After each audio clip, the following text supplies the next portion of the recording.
fazendo uma viagem para Paris, e numa dessas viagens ele conheceu a tecnologia da eletricidade e falou, pô, mas isso é muito bacana, eu vou ter que levar para o Brasil.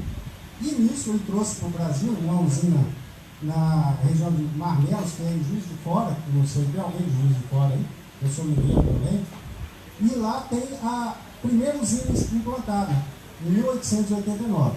A partir daí, a eletricidade, ela tornou-se uma revolução nos lares, nas casas de todos, né? E tudo isso é possível.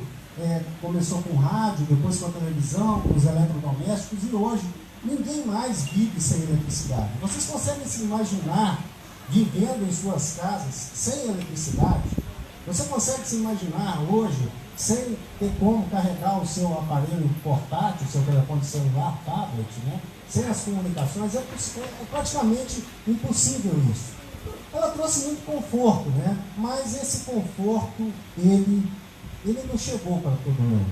Esse conforto que a gente fala da eletricidade, eu tenho um mapa, 2 mapas na verdade, né, que demonstram para a gente a relação de desenvolvimento humano, o nosso índice de desenvolvimento humano, que diz para a gente qual que é a qualidade de vida das pessoas no Brasil. E quando a gente correlaciona isso com a expansão da rede elétrica, né, a gente consegue enxergar que a eletricidade ela poderia alcançar famílias que hoje, infelizmente, não têm, vamos dizer assim, boas condições para poder sobreviver, para poder cuidar dos seus filhos, para poder ter um peixe lá sendo congelado e etc. Então, nós precisamos de energia elétrica.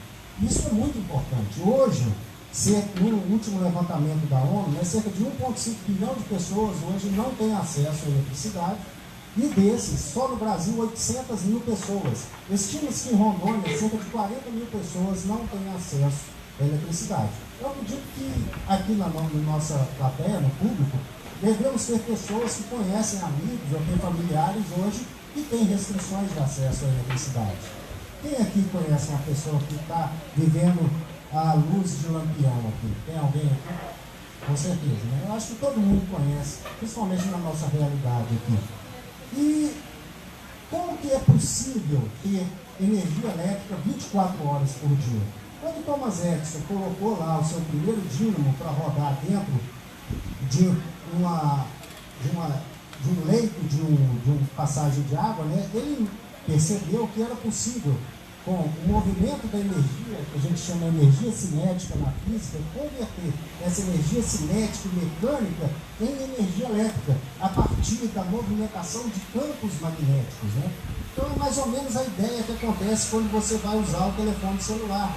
Hoje, você pega o telefone celular, você não enxerga, mas existem campos eletromagnéticos que transmitem informação para o outro telefone. Essa mesma informação é que é capaz de fazer com que saia essa energia que hoje é mecânica, hidráulica, e vá até as casas das pessoas e proporcione esse conforto. E pensando nisso, os engenheiros, né, as pessoas que estavam envolvidas nisso, fizeram um levantamento no passado e verificaram que, em função do nosso potencial hídrico que nós temos muito grande aqui no Brasil, existe uma grande possibilidade de geração de energia, principalmente aqui na Amazônia, porque aqui nós temos muitos rios. Então, é possível transformar toda essa energia em eletricidade e poder levar conforto na casa das famílias. Só que o pessoal começou a perceber que existe uma situação aí. Por volta de 2008, 2007, quando começou, então esse levantamento foi feito um pouco antes, final dos anos 90, né, e mobilizou todos os esforços das autoridades para colocar dinheiro nisso. O plano de aceleração do crescimento preveu a instalação de duas grandes usinas aqui no leito do rio, porque já existia naquela época, que foi instalada nos anos 80, a usina de Samuel. Só que isso coloca a sociedade num grande dilema. Por quê? É interessante para a gente colocar essas usinas no leito de um rio onde nós temos grandes áreas de preservação ambiental, famílias que estão ali envolvidas, ribeirinhos, Então isso, eu coloquei aqui um texto da revista Ciência Hoje, que foi escrito pelo professor Arthur Moretti, da Universidade Federal de Rondônia, que descreve um pouco desse conflito. E, na verdade, esse conflito ainda se estende até hoje aqui na nossa região. Porque algumas pessoas se sentiram inconformadas com a área que foi ocupada pelas usinas, tanto de Santo Antônio quanto a usina de Jirau, né? Jirau um pouco acima de Santo Antônio, nessa região aqui. Então, houve naquela época, né, houve uma mobilização, as pessoas procuraram o poder público, né, e houve um grande conflito, né? Esse conflito, ele colocou de um lado as autoridades, os investidores, e de outro as famílias, ribeirinhos, os povos tradicionais. E esse conflito, ele não terminou, né? Esse conflito, ele colocou, vamos dizer assim, muitas pessoas em condições de verdadeiro conflito armado, realmente. Então, algumas pessoas inconformadas em função da perda do patrimônio natural, que foram as cachoeiras aqui de Teotônio, outras pessoas aqui do movimento de atingidos por barragem, que foram movimentadas, alocadas em outras regiões, aqui de Nova Mutum, áreas alagadas, né?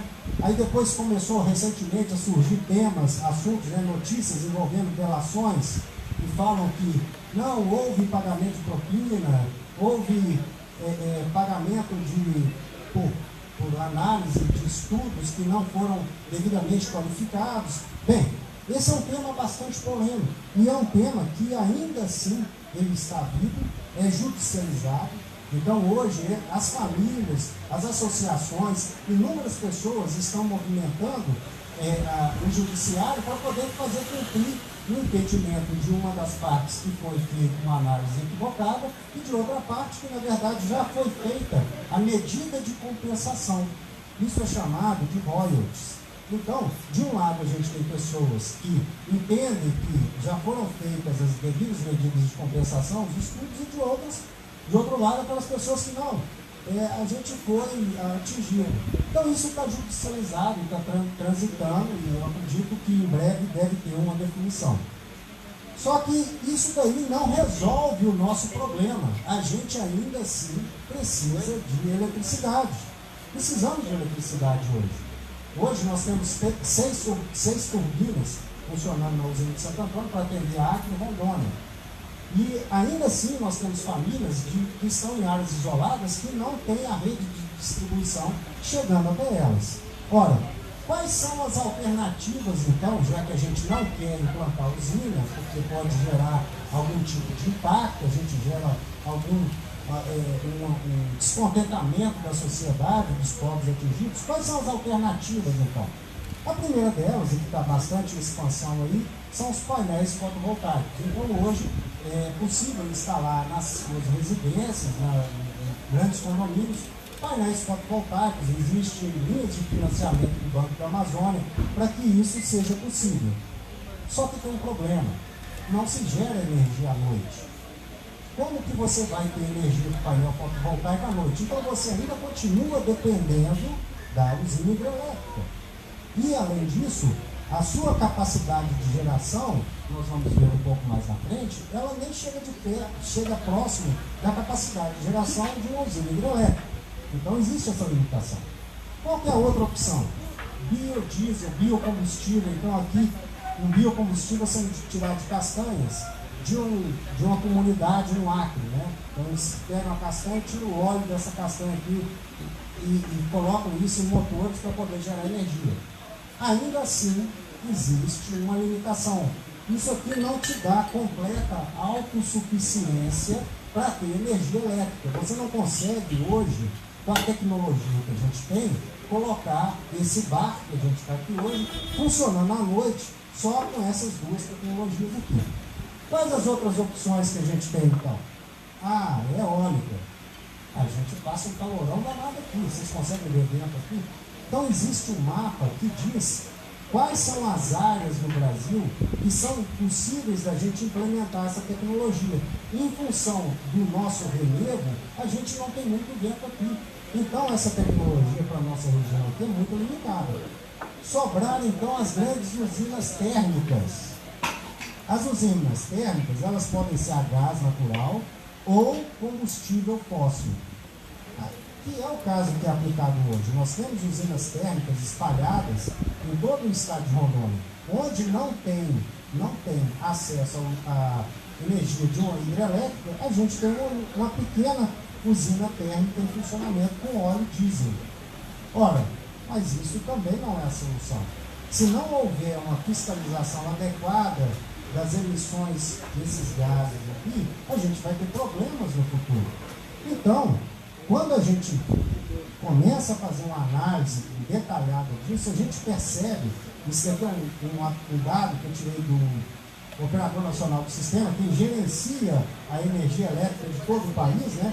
Da região norte, observa a nossa dependência da energia hidráulica. A energia solar, ela é tão pequena que nessa escala aqui, ela não consegue ser contabilizada, ela não faz nem cosquinha.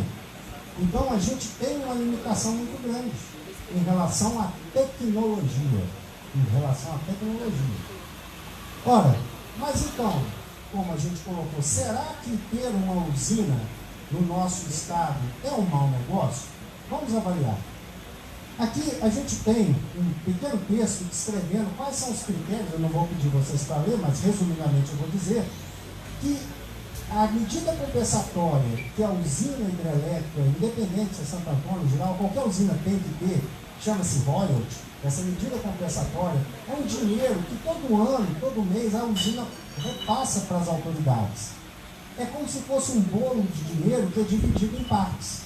Uma parte desse dinheiro vai para o governo federal, outra parte vai para o governo dos estados e municípios.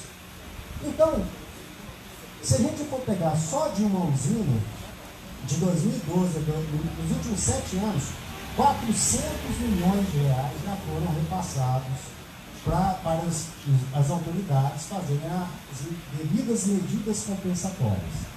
Agora, se as autoridades não estão fazendo um bom uso desse dinheiro, é uma discussão que nós devemos ter igual a gente está fazendo aqui agora. Para onde está indo esse dinheiro? Cabe a gente, como sociedade, fiscalizar o poder público para ter certeza que esse dinheiro está tendo a sua devida aplicação.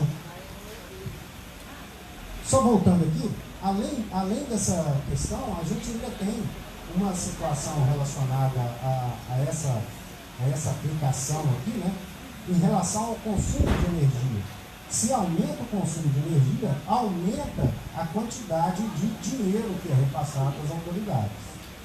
Além disso, é verdade que as usinas geram muitos empregos? Sim, é verdade. Isso daí também a gente pode conversar um pouco mais sobre isso. Aqui tem uma foto de uma das usinas, nas quais a gente tem só a equipe de engenharia envolvida. Só a equipe de engenharia de uma empresa privada é uma das maiores empregadoras do Estado. Isso é importante para o nosso Estado, principalmente se a gente for analisar as oportunidades que a gente tem aqui. São empregos que têm valor agregado e que são bem remunerados. No passado a gente recebeu muitos trabalhadores e não houve o devido planejamento para receber 20, 30 mil pessoas para poder montar as usinas. Isso também a gente precisa discutir, porque isso vai fazer parte do planejamento nosso futuro. Tá?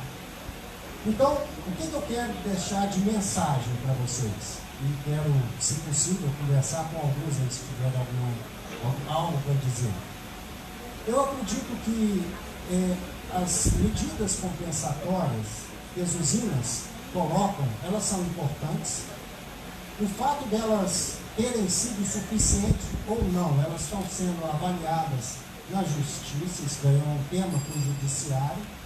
Agora, é importante que nós, como sociedade, estejamos atentos ao poder público para que essas medidas compensatórias elas sejam aplicadas da forma devida e que no futuro a gente tenha planejamento, como eu mostrei no gráfico, a gente tem a possibilidade de implantação da usina em Machadinho, temos em Guaiará.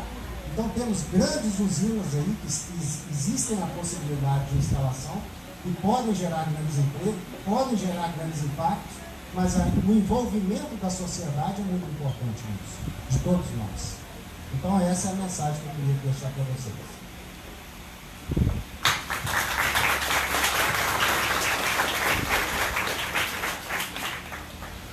Alguma pergunta?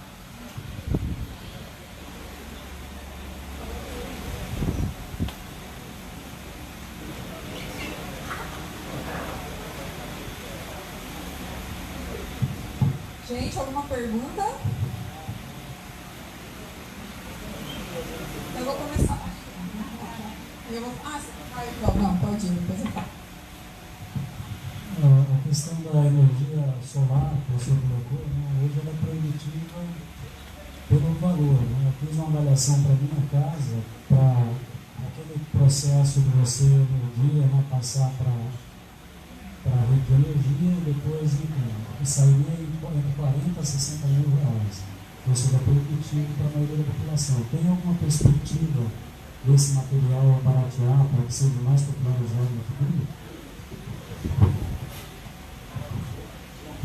Sr. João, assim, hoje nós temos uma limitação técnica, porque no Brasil a gente não tem grandes empresas produzindo em escala. Então, os grandes fabricantes que você está recebendo aí a cotação deles são os fabricantes que são de fora do país. A maioria deles da China, então tem a Canadian, então tem várias empresas.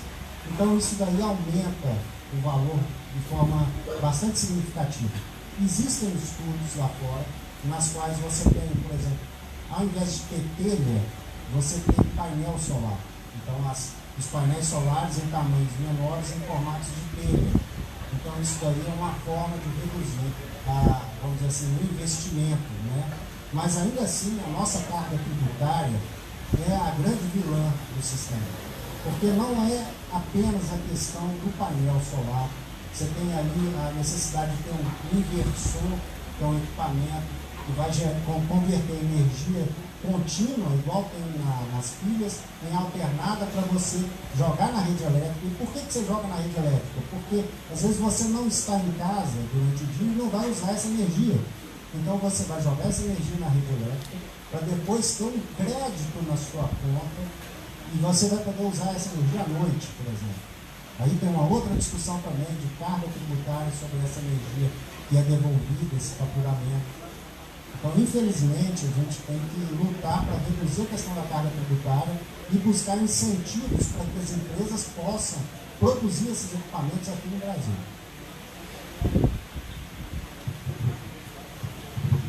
E aí, gente? Mais alguém quer falar alguma coisa?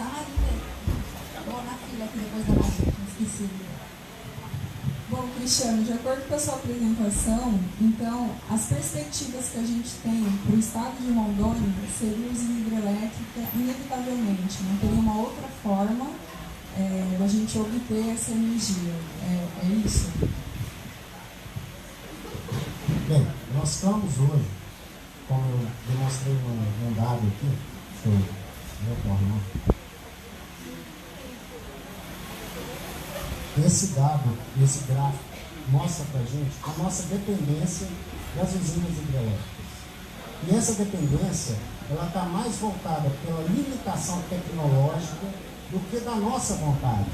É igual o Sr. João falou, eu queria colocar painel solar para todo lado, mas mesmo se ele colocasse, a gente não conseguiria gerar energia à noite. Como é que a gente ia ter o ar-condicionado funcionar na noite? Aí eu teria que ter um banco de baterias e mesmo assim, esse banco de baterias não teria autonomia, que é a capacidade para poder armazenar aquela energia toda ali que a gente consome. Aquilo ali é na região norte. Então a nossa limitação hoje, mesmo que a gente não quisesse, é em função da tecnologia.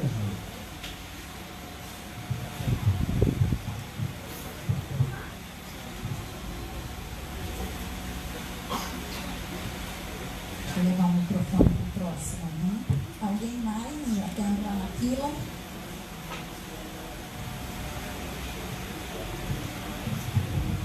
Boa noite.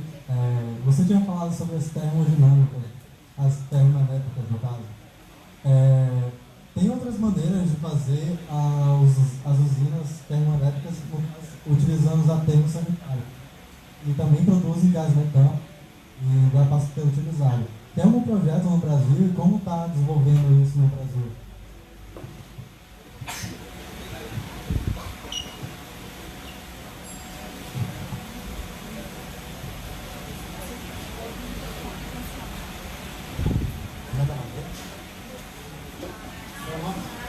Natson, excelente pergunta.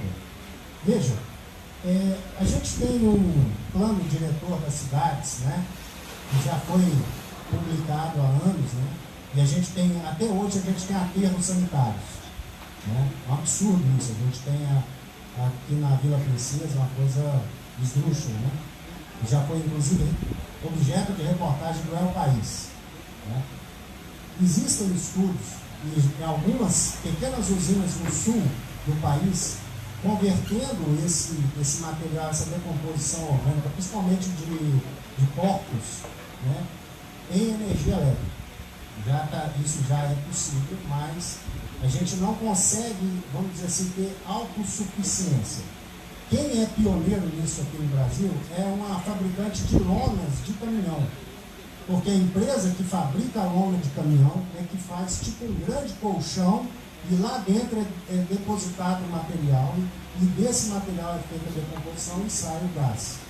Mas aí a gente volta naquele problema, né? Que infelizmente a nossa demanda é muito maior do que a capacidade de tecnologia que a gente tem para poder suprir ela e descartar a possibilidade das usinas hidrelétricas.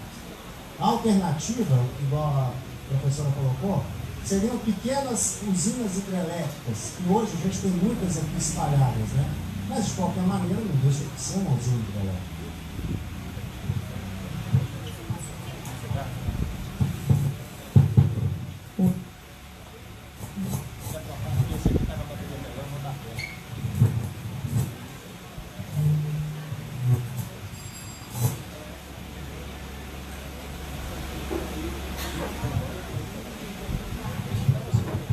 Cristiano, boa noite.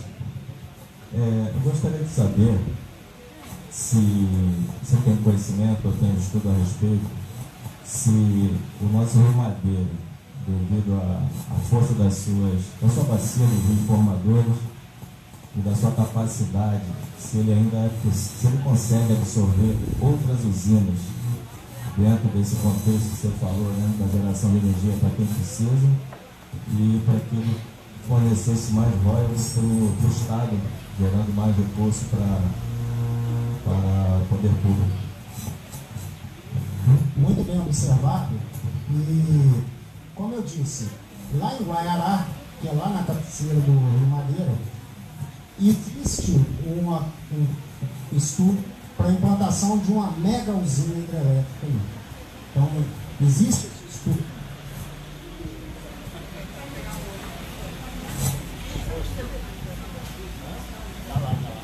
Não adianta, os dois a gente não conseguiu fazer funcionar. Existe esse estudo. Então, assim, a avaliação se essa usina de Guaiará, por exemplo, que faz parte da bacia do Madeira, se ela vai sair ou não, se vai ter impacto ou não, exige um estudo, vamos dizer assim, interdisciplinar.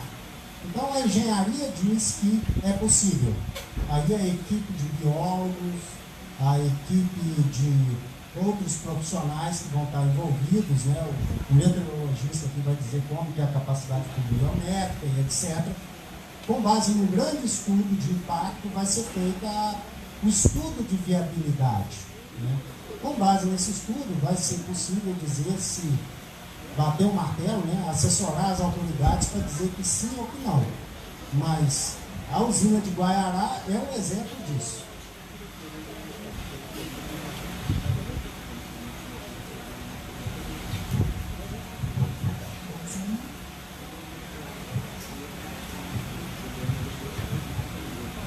Queria saber que no nosso estado eles têm 2 usinas hidrelétricas e cabe um grande impacto no ambiente, por muitas usinas no nosso estado, tanto como no Rio Madeira.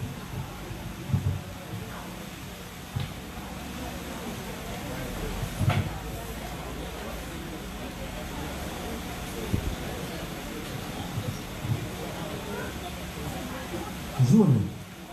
Então, eu voltei aqui ao levantamento que começou no final dos anos 2000 e tal. Esse levantamento que foi feito pela um grupo de engenheiros, né, identificou a possibilidade de criação de mais usinas em função da grande, vamos dizer assim, variedade de leitos de rios que a gente tem aqui.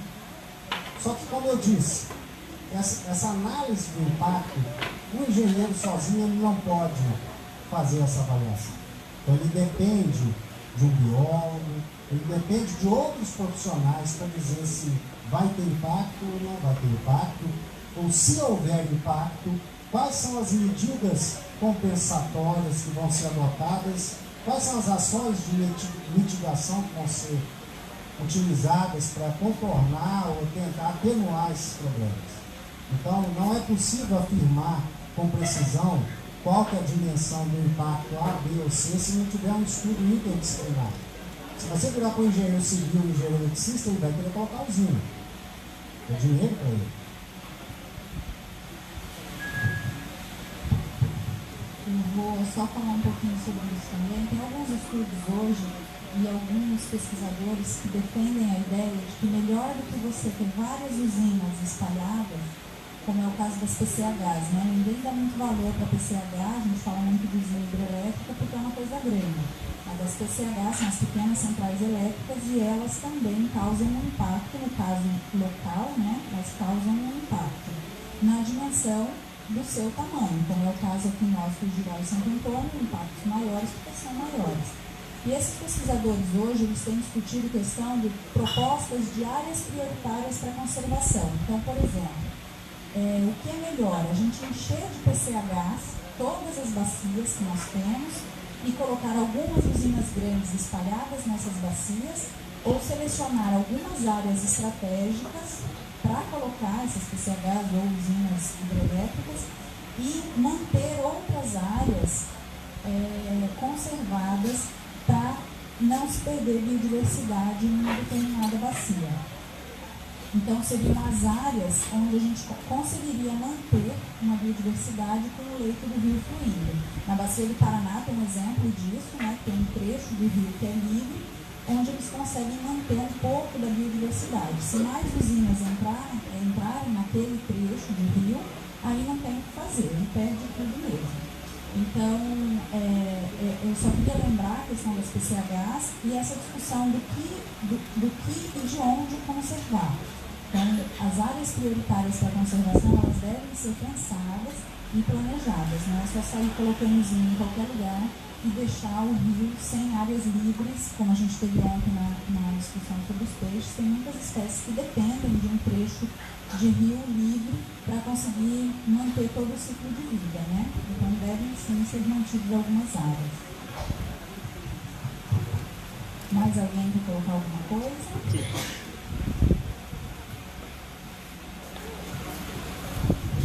Boa noite, meu nome é Johnny. Eu gostaria de saber sobre a questão do gás natural, se existe, é uma realidade, como que está o processo, e se ele é mais barato, qual que seria mais econômico, tanto do ponto de vista econômico quanto ambiental.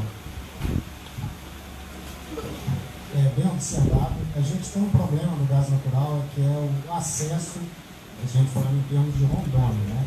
Havia a previsão de fazer um grande gasoduto saindo do estado do Amazonas e trazendo essa possibilidade que a gente quis. Só que isso, infelizmente, ainda não se concretizou. Se porventura se concretizar, a gente diminui a nossa, vamos dizer, pressão em cima da necessidade de ter que implantar usinas hidrelétricas para ter energia disponível 24 horas por dia. Então, o gás natural é uma opção interessante do ponto de vista econômico, mas a gente aqui em Rondônia está limitado em função disso. A gente não tem ela disponível. E não deixa de ser uma energia limpa, né? Porque a emissão de poluentes do gás natural é bem menor do que dos combustíveis fósseis.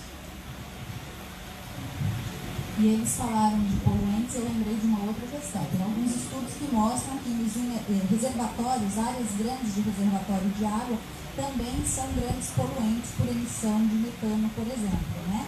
Então a gente não tem que pensar no impacto só porque alagou uma área ou porque deslocou moradores, mas uma porção grande de água ali também vai gerar gás poluente também. Tempo de microfone? Boa noite, Cristiano. Meu nome é Boanerges e eu gostaria de saber o seguinte, em relação ao desenvolvimento de novas tecnologias, por exemplo, lâmpadas de LED, ou então a evolução tecnológica, se o consumo de energia por esses equipamentos elétricos favorece em comparação à produção de eletricidade, ou seja, se o desenvolvimento tecnológico ele favorece a diminuição no caso de usinas hidrelétricas, de outros mecanismos de energia, devido a essa inovação tecnológica que, digamos, proporciona a menos quantidade de energia para ser consumida.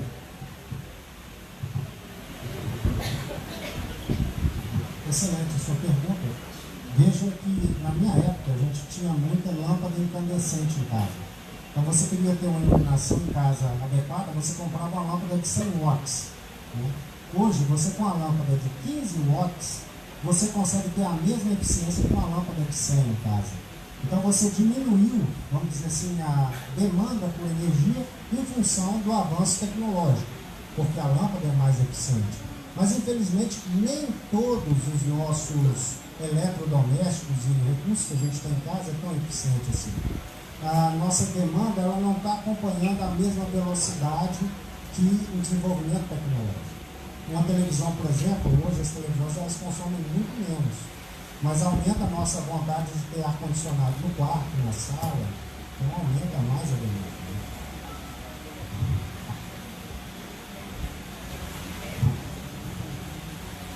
E aí, mais alguém? Posso chamar o Marcelo? Eu queria agradecer a presença de todos vocês que nos acompanharam aqui e agradecer a professora Ariana, que está organizando e conduzindo muito bem o Pitch Up Science.